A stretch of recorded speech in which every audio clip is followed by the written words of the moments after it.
the Beatles song Across the Universe, written by John Lennon in 1967. It is the one of the band's most poetic and philosophical works. At first glance, the song appears to be a simple meditation on peace and love. But beneath its calm melody lies a profound reflection of complexity in the universe and human consciousness and in the interconnected of all things. The song begins with the line, "Words are flowing out like endless rain into a paper cup." This image captures the constant flow of thoughts, emotions, and experiences that characterizes the human mind. Lennon used the metaphor of flowing words to express how ideas emerge, interact, and transform.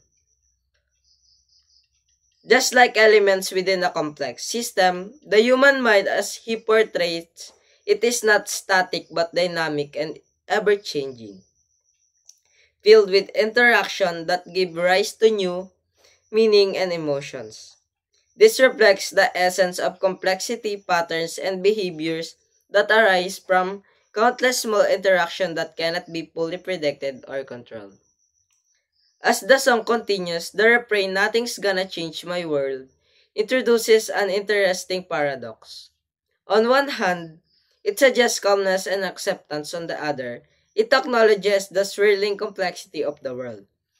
Across the universe, Lennon seems to be suggesting that even infinite motion, there is underlying order, a kind of stillness within movement. This idea parallels the way complexity science views the universe, not as random disorder but as system where order emerges from problem.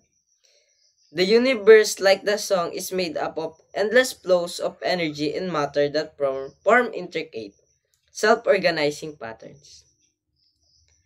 The song's repetitive and imitative structures mirrors the cyclical nature of complex system.